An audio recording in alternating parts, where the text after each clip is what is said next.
Hello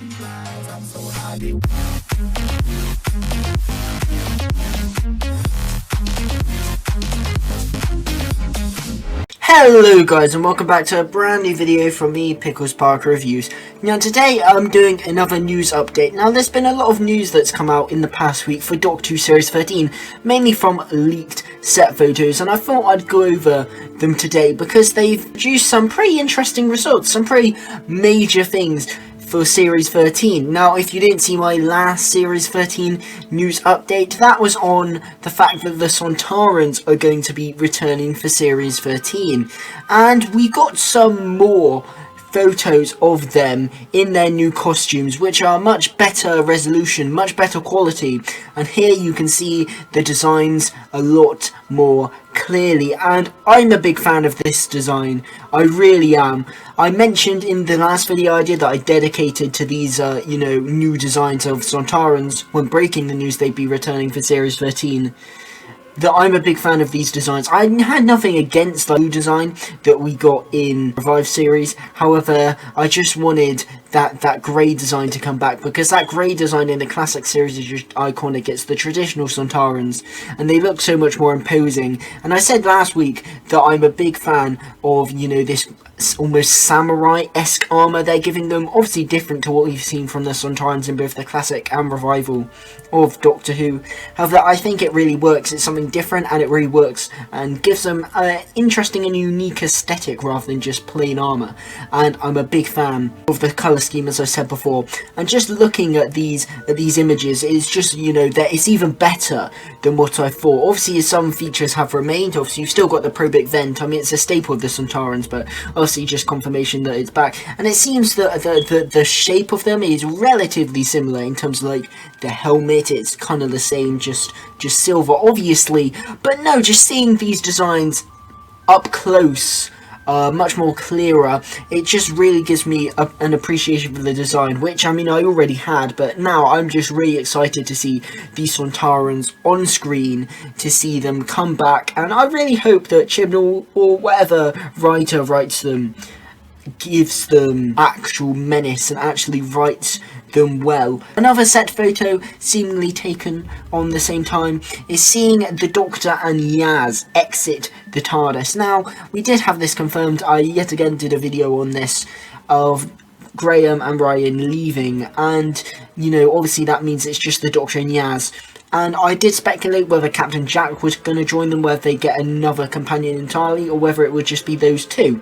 And from these set photos, it seems like it's just those two. However, that might just be for this story, who knows. Interesting, obviously that's confirmed. However, I wanted to touch on the fact that Jodie's still wearing her costume she got all the way back in The Woman Who Fell to Earth. And I find that a bit irritating, mainly because you look at all the Revive series Doctors, and even the classic series Doctors, their costumes have slowly evolved over their tenure. Look at Matt Smith, even the tweed he wears in Series 6 and 7A is different to that he wears in Series 5. It's a slightly different jacket, slightly different bow tie, slightly different shirts, and then obviously when you get to 7B, that's changed entirely. You look at Doctors like Pertwee, Tom Baker, David Tennant, Capaldi, obviously massive change in costume. I find it a bit frustrating is the wrong word, but a bit annoying that Jodie's just keeping the costume she's had since day one. Just change it up, give her a new shirt. I was a big fan of that costume variant in The Haunting of Lady Adati, because it just gave her costume something extra, something different, and I'd really like her to at least get another shirt, but maybe a new coat as well, a new coloured coat. I thought would be a really good idea for a Jodie costume would be her in a black shirt, a full black shirt, slightly unbuttoned, and then a big, like, bright red greatcoat, like a big coat similar to the 11th Doctor's green coat that he wears in the latter half of Series 6. Something like that, but in bright red, contrasting with a black shirt underneath. I thought that would really suit Jodie, but yeah, I mean, they're not going in that direction, and it's a shame. I would have liked to see her costume progress more, even if it is her final season, although, I mean, there's been reports to suggest that that might not be the case. But, regardless, it would be nice to see some variation in her costume. Something to point out as well is, although I did touch on in my last Sontaran video that they were in the Crimean War, and that was going to be the Sontarans in the Crimean War, because there were some set photos. I didn't show them in the Sontaran video, however there were some prior set photos that showed some Sontarans in the Crimean War setting. However, those set photos I think we saw that I showed in that Sontaran video, and definitely more clearly in this one, sees the Sontarans just on a random street, presumably present day Earth, which is interesting. Maybe it's a time-hopping story, who knows, but yeah, that's just something to point out, that it might be a time-hopping story, who knows, or maybe those Sontarans we saw in that Crimean War set photos weren't actually Sontarans, who knows, but yeah, that's the Sontaran-y update done. I just wanted to touch on that as a bit of a follow-up to my last video, just, you know, the improved set photos, and yeah, I'm really excited for this Sontaran story. You know, the fact that Sontaran's coming back is great, and the more set photos we get of that new costume design, it's gorgeous, and I'm really looking forward to it. However, the most bizarre rumour came out that it may not be only the Sontarans that are returning for Series 13. In fact, there are some set photos that seem to indicate that the Weeping Angels are coming back. Now, it's a weird thing with the Weeping Angels, because at one point they were in their absolute heyday. I'd say especially in the Matt Smith era, like 2010 to 2012 kind of time. The Weeping Angels were one of the big Doctor monsters, which is odd because they'd only been created in 2007, but they were heavily marketable. I remember getting a issue of Doctor Who Adventures, which put the Weeping Angels as the big three alongside the Daleks and the Cybermen. If you ask people to name a Doctor Who monster, they would name Dalek, Cybermen, or the Weeping Angels. They were that recognisable, even though they hadn't appeared in that many stories. They were at their heyday, and they seem to be making a case to be one of the all-time great Doctor Who villains, even though they'd only been created not so long ago. However, after the Angels Take Manhattan, their third dedicated story in 2012, the Angels just fell off a cliff, ultimately.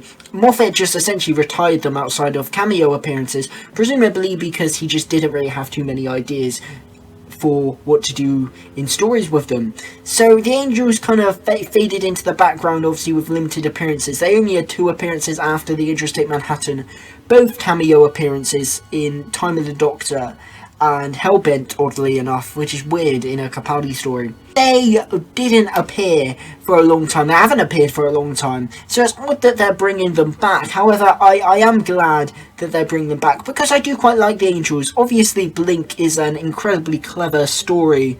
In terms of how the Angels are portrayed, I'd argue that The Time of Angels Flesh and Stone does a better job, because that story focuses on the threat of the Angels and them being fast. It focuses on the pursuit of the Angels and the real threat and menace when they're taunting Amy and toying with her. The Angels are so scary in Time of Angels Flesh and Stone. In Blink, I find the Angels much more of a background threat. The main thing focused on in Blink is their ability to send people back in time. That's the main focus, because obviously you get certain people being sent back in time. Obviously the whole idea of the Easter eggs and the Doctor communicating to Sally Sparrow is all about time travel and how they were sent back in time. So it focuses on that, and that's why Blink is so clever. However, the Angels are just the people who do that. They're not really focused upon too much in terms of the plot. They're mainly just, these are the people that do this to you, and not these are the villains, which I think when they strip back the send people back in time element in The Time of Angels Flesh and Stone and favour they snap people's necks, they do that, I think, to focus in on the threat of the Angels rather than their abilities, which is what is mainly focused upon in Blink, and that's why they're more scary in my opinion. Plus it's a 2-parter, so there's a lot of time to flesh it out, and the Angels are already established, so they know how popular they are, and that's why they focused on them so much. In Blink, they were more of a runaway success. No one anticipated that they'd be successful. I think they're supposed to be like a one-time villain, you know, judging by the ending of Blink where it says, oh, you know, all these random statues could be Weeping Angels. I think it was set that they'd be a one-time villain. However, their success brought them back in The Time of Angels Flesh and Stone, and then we see them again in the Angels Take Manhattan, their final story. And I watched this recently in my marathon as well, and I don't know about this one. It feels like that Moffat wrote an Angel story more out of obligation. He returns to the idea of them sending people back in time, and it feels much more of he thought, oh, I don't really know what to do with the Angels, what can I do with the Angels?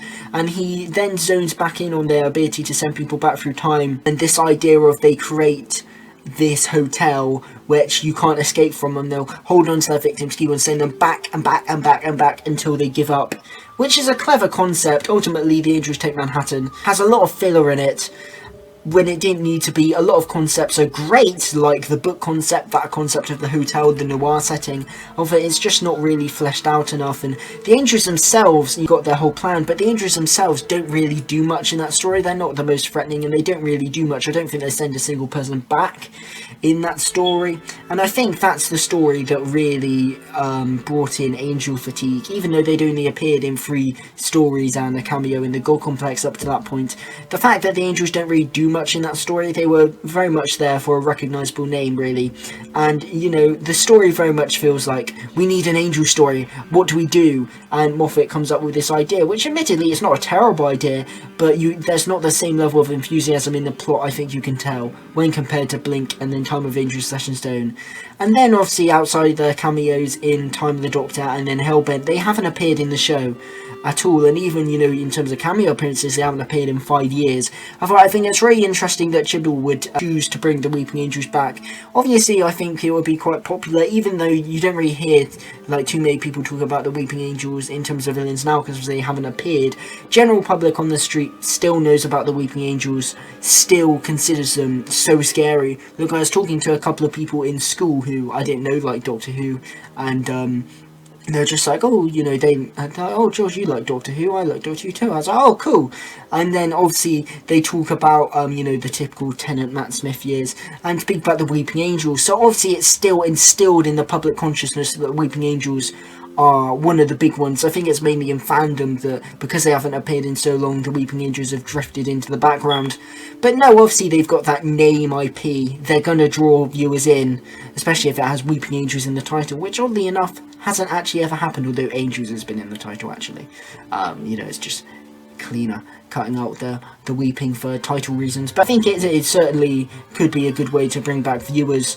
Whether it will work or not, I don't know, but it's certainly not a bad idea. And interestingly, it would be the first time someone other than Moffat has written the Weeping Angels, which I think would be pretty interesting depending on who writes it. And yeah, it all depends whether there's something you can do with the Weeping Angels that hasn't been done before, because I think outside of Blink and Time of Angel/Stone, you're really struggling to find things to do with the Angels where the Angels are really the main threat. I'm pretty sure there's a couple of Big Finish stories that do some interesting stuff with the Angels. I haven't listened to them, but I recall in Classic Doctor's New Monsters there's a 5th Doctor Big Finish story with the Weeping Angels that's supposed to be quite good. I haven't listened to it, but that's just what I've heard. So clearly there's some new things you can do with the Angels. For me, I'd really like to see the Angels put in different scenarios. For example, what if someone trying to wage a war captured a load of Weeping Angels and set them out on the battlefield, and it only takes one touch to send people back in time? So what if you deployed the Angels, they destroy a whole army in seconds? That would be really cool. And then maybe dealing with the repercussions of sending that many people back through time. Perhaps the Weeping Angels send a historical figure back through time and just alter an entire timeline, and you've got to deal with the repercussions of that. Perhaps someone tries to synthesize a Weeping Angel to try and maybe absorb its time energy or whatever to extract it and make time travel. Maybe something like that, I don't know. An idea I had that I think would be really cool, please no one steal this because I was pretty proud of it, but if you've got like for example, your world is going to be destroyed, you've got something incoming and something's going to destroy your whole planet essentially. A big colossal tsunami that can destroy planets or something like that, you know, a disaster coming, and you're aware of it and you can see it coming. Imagine if people then tried to get zapped by a Weeping Angel to be sent back in time so they could live longer and not die in the disaster. I think that would be really cool, like really cool things to discuss. I've mainly been discussing like their send back through time element, which I guess is what Moffat was thinking of when he wrote Angels Take Manhattan, but that's mainly because in terms of the Angels themselves, I don't think you could do a Weeping Angels are pursuing you story better than the Time of Angel/Stone, and that's why I think we haven't seen too many Angel stories, because they don't really have too many like philosophies, so therefore there's not really much you can do with them.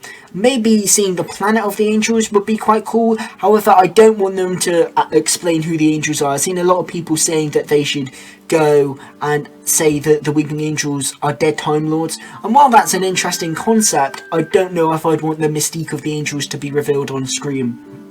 So that's something personally I'd avoid. But, you know, maybe see the Angels' homeworld. If you were to do a Time of Angels-esque story, in terms of settings, I'd really like to see, like, a snow setting, like a snowy forest. I think that would be really cool. Have some really good imagery. Maybe tie in, like, them demonic angels from hell or whatever. I don't know. This is why I don't write Doctor Who stories. All these different ideas you could do with them, I guess. But it's certainly hard to come up with new ideas for angel stories. But, you know, if they've got ideas, then go for it. I think it'd be really interesting to see the Weeping Angels return after so long and see someone else writing it and see what different ideas someone has for them. It'd be pretty interesting. And while the Weeping Angels have that big reputation amongst the casual viewers, I can't really expect the Weeping Angels to be a villain that a showrunner outside of Moffat would consider bringing back, because they don't really have that much you can do with them. They were only really associated with one era of the show, and they're not really associated with Doctor Who anymore. However, this could all change, and it'll certainly be interesting. Like the Sontarans, it'll be interesting how they write them, and it's just nice that we're getting more villains coming back, but let's just hope that Chibnall writes them well. Yes, thank you guys for watching. If you enjoyed this video, leave a like, drop a sub, and hit that notification bell to stay notified of all my latest videos. What do you think about anything I discussed in this video? What do you think about the Weeping Angels possibly returning? Do you like the idea? Do you not? What story would you do with the Weeping Angels? Whatever you think, drop it down in the comment section below. I'd really appreciate it. Thank you guys for watching, and of course, goodbye.